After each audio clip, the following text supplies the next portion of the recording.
Hello friends, लीन manufacturing system के lecture 17 में आप सभी का स्वागत है। कहते हैं खुशी से काम करोगे तो खुशी और सफलता दोनों मिलेगी। खुशी से काम करोगे तो खुशी और सफलता दोनों मिलेगी। और इतिहास स्कूल के टॉपर नहीं बल्कि जिद्दी लोग लिखा करते हैं। तो वैसे काम करें जिसमें आपको खुशी हो। जस्ट पेट पालने के लिए काम ना करें। आप ऐसे जॉब को स्विच कीजिए जिसमें आपको इंटरेस्ट आए।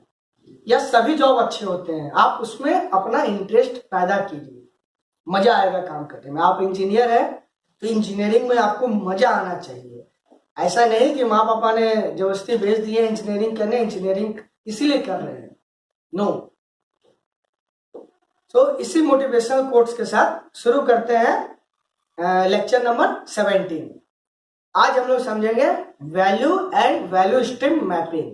लीन मैन्युफैक्चरिंग सिस्टम का एक ऐसा विजुअल टूल जो पूरे सिस्टम में कहाँ वैल्यू है, कहाँ वैल्यू नहीं है, means value added activity and non value added activity की पहचान करता है और उसे इंप्रूव करता है। सबसे पहले हम समझते हैं वैल्यू क्या है। Value is what the customer sees in a product और सर्विस। ऐसा चीज जो कस्टमर चाहता है प्रोडक्ट में और सर्विस में, वो वैल्यू है। It is what the customer is willing to pay. ये ऐसा चीज है जिसके लिए कस्टमर पे करना चाहता है। It has no relation with the cost. Anything that does not add value from the customer standpoint but add cost is a waste and must be eliminated. घड़ी 1000 की भी है और घड़ी 1,00,000 की भी है। हैंड वॉच क्या 1,00,000 वाले घड़ी खरीदते हैं कि नहीं? टाइम तो वही बताती है, खरीदते हैं ना। सो कुछ भी ऐसा हो आपका प्रोडक्ट में जिसके लिए कस्टमर पे करना चाहता है, दैट इज वैल्यू एडेड। अगर कस्टमर उसके लिए पे नहीं करना चाहता है, that is called non value added. अगर आपको याद होगा तो मैंने एक लेक्चर में बताया था, एक एग्जांपल दिया था कि आप डोसा खाने जाते हैं किसी होटल में, वहां डोसा का रेट 40 रुपीज पर डोसा था। इस बार आप गए तो डोसा का रेट 50 रुपीज हो गया था पर डोसा। आपने मैनेजर को बुलाया, पूछा भाई आपने डोसा का रेट क्यों बढ़ा दिया? उसने कहा सर आप देख रहे हैं नया एसी फिट किया गया है, हॉल को रेनोवेट किया गया है, ये ज्यादा हाइजीन है, देखने में साफ सुथरा सुंदर है। तो आप एग्री हो जाते हैं, सही बात है, अच्छा होटल में जाएंगे तो ज्यादा पे करेंगे। क्या 5 स्टार होटल में चाय भी पीने जाते हैं तो 300 रुपए देते हैं ना, ढाबा पे देंगे क्या? नहीं देंगे। सो जो एसी लगा आप उसके लिए ठीक है, आप पे करना चाह रहे हैं, so that is also value addition. But आप एक एसी जो है किचन में भी लगा दिया, अब आप डोसा का रेट कर दिए 60 रुपीज। कि मेरा जो कारीगर है, जो मेरा शेफ है, वो एसी में रहेगा, वहां पे गर्मी रहता था, वो अच्छा डोसा बनाएगा। बट आपको डोसा में कोई डिफरेंस नहीं दिख रहा, जैसा पहले था अभी भी वैसे ही है। आप क्या पे कीजिएगा 60 रुपीज, या करना चाहेंगे? नहीं करना चाहेंगे। हाँ, अगर डोसा के टेस्ट में अंतर आता जो आपको चाहिए, आप तो वहां डोसा खाने गए हैं, कंफर्टेबल रूप से खाने गए हैं, अगर डोसा पिछली बार से ज्यादा अच्छा बना होता, एसी लगा है अब शेफ के रूम में भी, किचन में, और अगर से उसके काम में फर्क पड़ा है, ज्यादा अच्छा प्रोडक्ट बना रहा है, मीन्स डोसा बना रहा है, आप पे करेंगे, देन वो एसी क्या है? वैल्यू एडेड है। बट अगर एसी लगाए हैं, बिल तो बढ़ेगा, उसके कारण डोसा का रेट आप 60 कर दिए हैं, बट प्रोडक्ट में कोई डिफरेंस नहीं है, आप पे करेंगे? नहीं करेंगे। तो नॉन वैल्यू एडेड एक्टिविटी हो गया, उसे हम वेस्ट कहेंगे। तो ऐसे सिस्टम में बहुत सारे हैं जिसकी जरूरत नहीं है फैक्ट्री के अंदर, वैसे एक्टिविटी को हम लोग कहेंगे नॉन वैल्यू एडेड एक्टिविटी और वेस्ट। वैल्यू स्ट्रीम मैपिंग जो है एज ए होल सिस्टम हम लोग देखते हैं, उसमें पूरे मेरे प्रोसेस में क्या क्या वैल्यू एडेड एक्टिविटी है एंड क्या क्या नॉन वैल्यू एडेड एक्टिविटी है। इसे एक एग्जांपल लेके भी देखेंगे नेक्स्ट लेक्चर में। सो अभी के लिए समझते हैं by definition value stream mapping है क्या और क्या क्या सिंबल इसमें यूज किया जाता है। एक प्रैक्टिकल टूल है। इस लेक्चर के बाद मैं रिकमेंड करूंगा, इस लेक्चर प्लस इसके नेक्स्ट लेक्चर के बाद जब वैल्यू स्ट्रीम मैपिंग खत्म हो जाएगा, एक बार आप अपने एरिया का, अपने सिस्टम का वैल्यू स्ट्रीम मैपिंग कीजिए और देखिए आपके सिस्टम में कितना वेस्ट है। सो वैल्यू स्ट्रीम क्या है? Ideally the time spent by the product from its initial stages until it is in the hand of the customer should be value added। जब तक कस्टमर के हाथ में पहुंचा, ऐसा नहीं जस्ट मैन्युफैक्चरिंग हो गया, जब तक कस्टमर के हाथ में पहुंच रहा है तब तक आपकी जितनी एक्टिविटी है सब वैल्यू एडेड होनी चाहिए। It would be best if this could include requirement generation, conceptualization, design, procurement, manufacturing, testing, transportation, and any major activity that affects the time spent by the part। देखिए part बनने में इन सब का भी role है, not only say manufacturing and quality and testing. बहुत सारे process हैं जिनकी ओर हम लोग ध्यान नहीं देते हैं और सबसे ज्यादा टाइम कंज्यूम वही प्रोसेस का। टाइम के भी एक वैल्यू है। आप किसी कस्टमर को प्रोडक्ट जो है, आप मार्केट में नए नए देखिए आप प्रोडक्ट आते रहते हैं, आपके प्रोडक्ट को आने में 6 महीने लगते हैं। कोई कार कंपनी है वो हर एक महीने में एक नया प्रोडक्ट को उतार दे रही है मार्केट में, और आप जो है हर एक 2 साल में आपका एक नया प्रोडक्ट आ रहा है। किसकी कारें ज्यादा बिकेगी? ऑफकोर्स आप सोच के देखिए, जो नए नए मॉडल ऑफर करते जा रहे हैं। सो टाइम भी एक वैल्यू है, टाइम का भी एक कॉस्ट है। Time is precious. सो यहाँ पे एक सर्कल देख रहे हैं जिसमें एक छोटा सेगमेंट है, एक बड़ा मेजर सेगमेंट है। कहा जाता है कि जो एक्चुअल में मैन्युफैक्चरिंग यूनिट है या किसी पार्ट का मैन्युफैक्चरिंग होता है, उसमें value adding and non value adding का जो रेशियो है वो 5:95 है। मीन्स सिर्फ 5% टाइम जो है दैट या प्रोसेस जो है वो वैल्यू एडिंग है, 95% नॉन वैल्यू एडिंग प्रोसेस है। आपको लगता होगा कि ये मीन्स तो बहुत ज्यादा non value added time, value added time से 5% है, नॉन वैल्यू एडेड टाइम 95% है। बट मैं यहाँ क्लियर कर दूं, ये वर्ल्ड की लीडिंग कंपनी का रेशियो है। शायद आपका और मेरा कंपनी किसी एवरेज इंडस्ट्री में हम लोग जाते हैं, तो मैं भी एक एवरेज इंडस्ट्री से हूँ, ये रेशियो और ज्यादा हो सकता है 2:98 हो या 1:99 हो।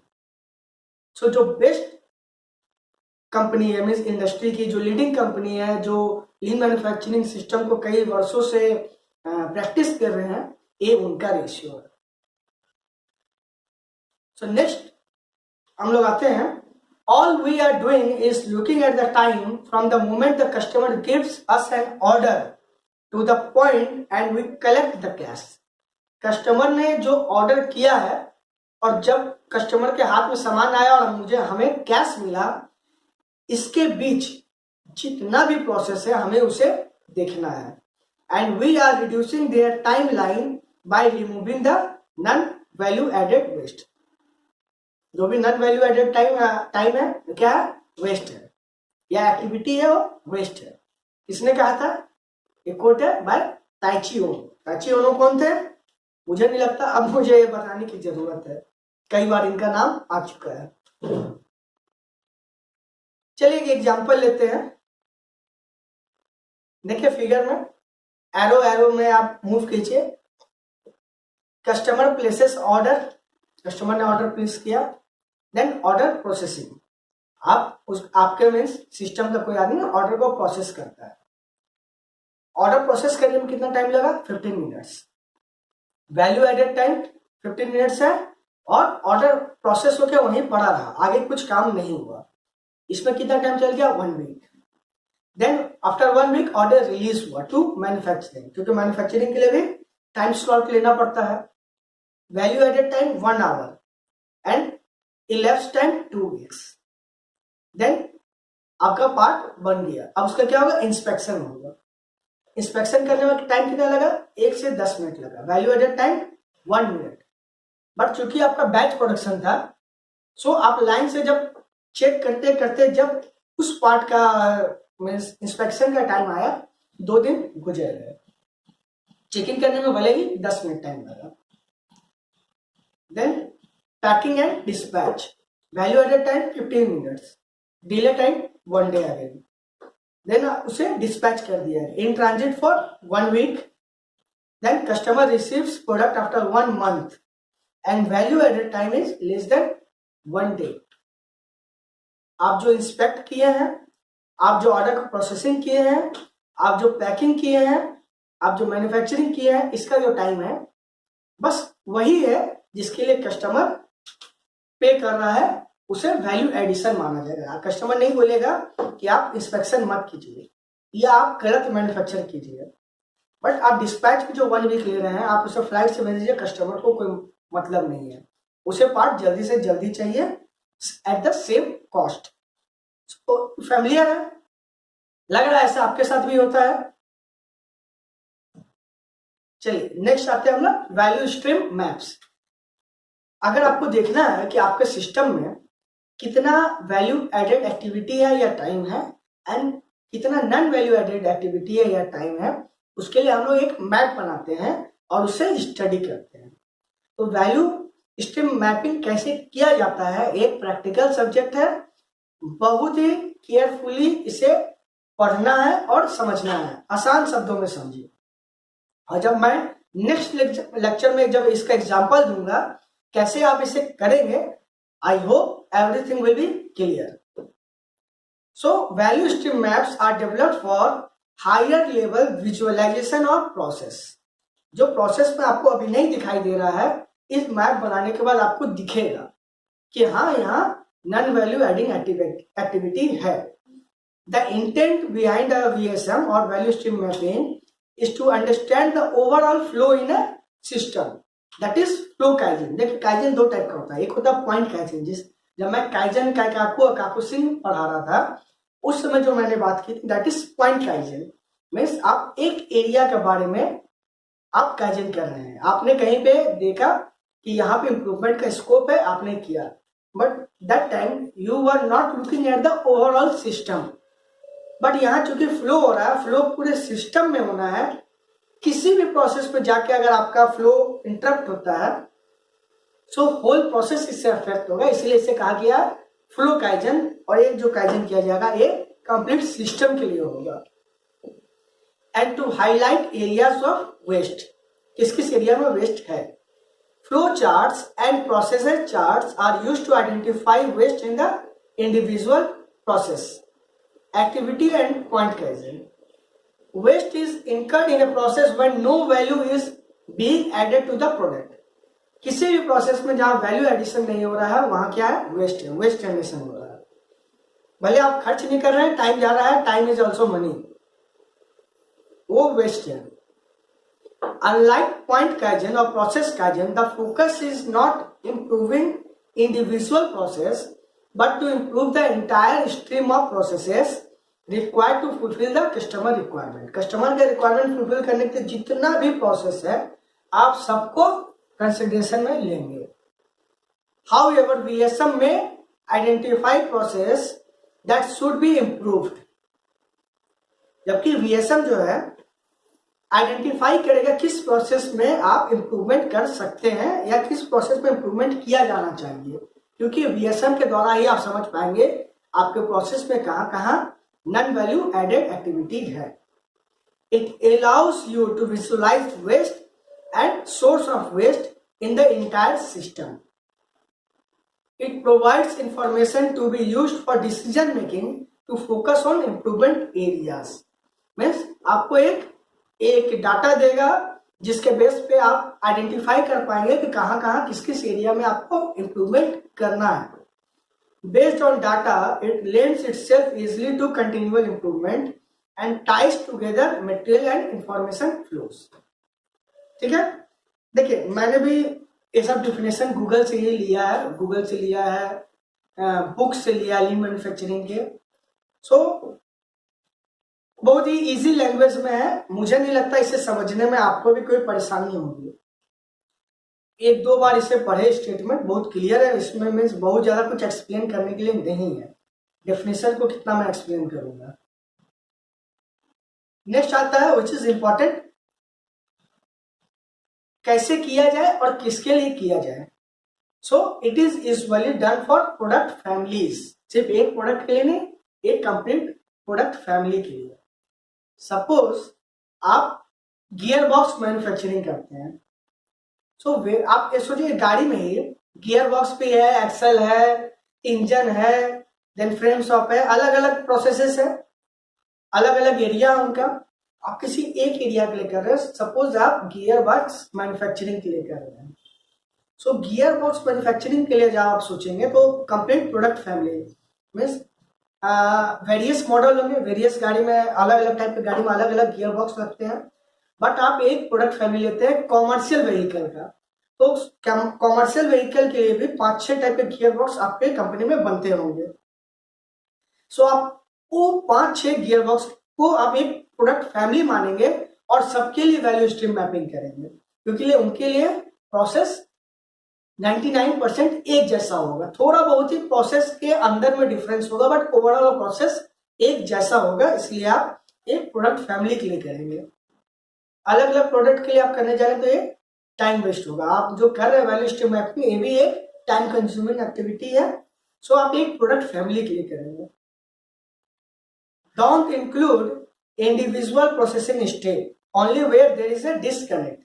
इंडिविजुअल प्रोसेसिंग स्टेप में आप डिटेल में नहीं जाएंगे, वेयर इज वन प्रोसेस से सेकेंड प्रोसेस के बीच में आप देखेंगे, मीन्स जहां प्रोसेस पे डिस्कनेक्ट हो रहा है।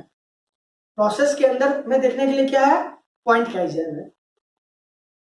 Should be done by the value stream manager, value stream manager के द्वारा किया जाना चाहिए, जिसे कंप्लीट प्रोसेस का अच्छी तरह से नॉलेज हो एंड वैल्यू स्ट्रीम मैपिंग कैसे करना इसका भी उसे नॉलेज हो। इन 2 लेक्चर के बाद आपके पास भी नॉलेज तो होगा, बट ऑथोरिटी नहीं मिलेगी कंपनी के द्वारा। सो आपके कंपनी में वैल्यू स्ट्रीम मैनेजर होंगे, वो करेंगे। बट ठीक है, प्रैक्टिस एक दिन में कोई वैल्यू स्ट्रीम मैनेजर बनता नहीं है। आप कीजिए, आप इस एक्टिविटी को कर सकते हैं और अपने वैल्यू स्ट्रीम मैनेजर को इसे प्रेजेंट कीजिए। हो सकता है आने वाले दिनों में आपको भी वैल्यू स्ट्रीम मैनेजर बनाया जाए। Consider both material and information flow, दोनों का means material and information flow दोनों को कंसीडर करना है और दोनों इक्वली इंपॉर्टेंट है। Can be extended to outside your facility, क्योंकि यहां बात कर रहे हैं जब तक प्रोडक्ट कस्टमर के हाथ में नहीं आया, और कहां से ले रहे हैं, जब तक जहां से कस्टमर ने ऑर्डर किया है। सो आपको अपने मैन्युफैक्चरिंग फैसिलिटी के बाहर तक अपने स्कोप को लेके जाना है। Can be use to map non manufacturing activities, आप मैन्युफैक्चरिंग यूनिट के बाहर जा रहे हैं तो नॉन मैन्युफैक्चरिंग एक्टिविटी को भी कंसिडरेशन में लेना है।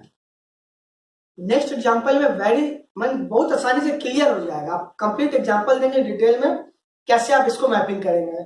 अभी अगर थोड़ा कंफ्यूजन रह रहा तो टेंशन ना लो। स्टेप्स, क्या क्या स्टेप है, select product family for mapping, draw the value stream maps for the current state. देखिए इसमें 2 मैप बनाते हैं, एक करंट स्टेट मैप एंड एक future state map. Current state map में अभी जो एक्चुअल कंडीशन है, एंड फ्यूचर स्टेट मैप में आप जहां नॉन वैल्यू एडेड एक्टिविटी देखे हैं उसको कैसे आप हटा रहे हैं प्रोसेस में क्या मॉडिफिकेशन कर रहे हैं, उसके लेके नया एक आप मैप बनाएंगे, that is called future state map. And identify the area of potential improvement, draw a future state map, work plan and implementation and create a new future state map. देखिए ये सब जो स्टेप है आप इसे एक write down करें, एक छोटा सा नोट्स जरूर बनाएं। मीन्स वैल्यू स्ट्रीम मैपिंग ये सब जो है ना बहुत ही अलग टाइप का टॉपिक है, और अगर कभी किसी इंटरव्यू में पूछ देता है और आप अगर वैल्यू स्ट्रीम मैपिंग तक भी आप अगर आप आंसर दे पा रहे हैं, क्या क्या स्टेप है, क्यों किया जाता है, मीन्स आप बाकी कैंडिडेट से आप अलग है, आपको पहले ही अलग कर दिया जाएगा कि बाकी कैंडिडेट के बराबर नहीं है, इसका नॉलेज लेवल जो है वो अलग लेवल का है। सो बहुत ही ध्यान से पढ़े, नोट्स बनाए, मेमोराइज करें या इसको प्रैक्टिस करें। मैं तो कहूंगा प्रैक्टिस करें, अगर आप स्टूडेंट है तो फैक्ट्री में है नहीं तो प्रैक्टिस कैसे करेंगे, आप मेमोराइज करें, बट नॉलेज जरूर रखें। बहुत ही अच्छा टॉपिक है। आइए अब देखते हैं mapping the current state. Current state को कैसे मैप करेंगे, क्या क्या कंडीशन है। Should be done by walking through the process, system में बैठ के नहीं करना है। ये एक प्रैक्टिकल विजुअल टूल है। आपको नीचे आके प्रोसेस में फिजिकली वेरीफाई करना है, नोट डाउन करना है और इस प्रोसेस को कैरी करना है। सिस्टम में बैठ के नहीं करना है। Best done with paper and pencil. एक पेपर लेंगे बड़ा सा और पेंसिल, जिसमें आप नोट डाउन करेंगे इंफॉर्मेशन को। Observation should be taken by the analyst, do not rely on the documented information. जब भी आप किसी प्रोसेस में जा रहे हैं, आप वहां से बहुत सारा इंफॉर्मेशन कलेक्ट करते हैं। वहां क्या इन्वेंट्री लेवल है, क्या साइकिल टाइम है, कितना डिले हो रहा है। इस प्रोसेस में जो भी आप माइन्यूट आपका ऑब्जर्वेशन है, आप उसको जो राइट डाउन करेंगे, वो आप जो एनालिसिस किए हैं उस ऑब्जर्वेशन को नोट डाउन करेंगे। ऐसा नहीं है कि आप मशीन पे गए, वहां जो स्टैंडर्ड ऑपरेटिंग प्रोसीड्यूर है वहां साइकिल टाइम 30 सेकेंड लिखा हुआ है, आप उस 30 सेकेंड को नोट डाउन करके आ गए। आप एक्चुअल में वेरीफाई करेंगे 30 सेकेंड ही लग रहा है या 27 सेकेंड भी लग रहा है या 32 सेकेंड लग रहा है। आप जो एक्चुअल एब्जॉर्ब किए हैं एट दैट पॉइंट, आप उसे नोट डाउन करेंगे। Best to begin at the customer requirement and work upstream. देखिए कस्टमर कहाँ पे है, डाउन स्ट्रीम फ्लो है ना, ऊपर से पानी बहता हुआ नीचे आता। कस्टमर कहाँ पे है, एकदम लास्ट डाउन स्ट्रीम पे। आप वहां से चालू करेंगे और अप स्ट्रीम प्रोसेस की ओर जाते जाएंगे, यानी प्रीवियस ऑपरेशन की ओर। And can include multiple flows but don't get to detail. बहुत सारा फ्लो भी बना सकते हैं मटेरियल का, मीन्स पीपीसी जो है वो सप्लायर से भी डील कर रहा है, कस्टमर से भी कर रहा है, इंडिविजुअल डिपार्टमेंट से भी डील कर रहा है। सो मटेरियल मीन्स जो इंफॉर्मेशन का फ्लो है वो मल्टीपल फ्लो हो सकता है, बट बहुत ज्यादा ऐसा डिटेल में नहीं चाहिए कि हॉटपॉच हो जाए, आपको इस समझ में नहीं है। नेक्स्ट है लीड टाइम। देखिए लीड टाइम पहले भी एक्सप्लेन कर चुके, फिर से एक बार रिपीट करते हैं। The time it takes one piece to move all the way through a process और अ वैल्यू स्ट्रीम। यहाँ हम वैल्यू स्ट्रीम बोल रहे हैं। थ्रूपुट टाइम वाली मैन्युफैक्चरिंग एक्टिविटी के अंदर था, वेयर एज एक कंप्लीट वैल्यू स्ट्रीम में आपका जो टाइम जा रहा है that is called lead time. From start to finish it includes value added time and non value added time. Customer ने ऑर्डर दिया और कस्टमर के हाथ में प्रोडक्ट पहुंचा जिसके बदले में उसने आपको कैश दिया। इनके बीच में जितना भी वैल्यू एडेड टाइम है या नॉन वैल्यू एडेड टाइम है, सबका सम क्या है, लीड टाइम है। आई होप अब lead time, throughput time, takt time, cycle time, drip time और सिस्टम साइकिल टाइम पांचों क्लियर है। नेक्स्ट आते हैं process box for each process to be included. आप हर एक प्रोसेस में जब जा रहे हैं तो मैंने कहा था ना, आप कुछ इंफॉर्मेशन को नोट डाउन करेंगे उस प्रोसेस में। वो इंफॉर्मेशन क्या क्या हो सकता है, cycle time, number of operators, changeover time, tag time, lead time, value added time, uptime, time available, defectives. और भी कुछ इंफॉर्मेशन आपको लगता है ऐड करना चाहिए तो आप कर सकते हैं, you are free to do this. And inventory in number of pieces between the processes and information flows. सारा इंफॉर्मेशन, इतना सारा इंफॉर्मेशन को आपको फिजिकली एनालाइज करना है और उसे लिखना है। इससे आप क्या बनाइएगा, एक करंट स्टेट मैप बनाइएगा। इसके लिए चूंकि एक स्टैंडर्ड टूल है, इसके लिए कुछ स्टैंडर्ड सिंबल भी यूज किया जाता है। Here are the sub symbols. क्या क्या वैल्यू स्ट्रीम मैपिंग सिंबल्स है, देखिए customer, supplier, process, process data, work cell, inventory, dispatch, push, supermarket, pull, FIFO lane, first in first out lane, external shipment, production kanban, withdrawal kanban, signal kanban, kanban post.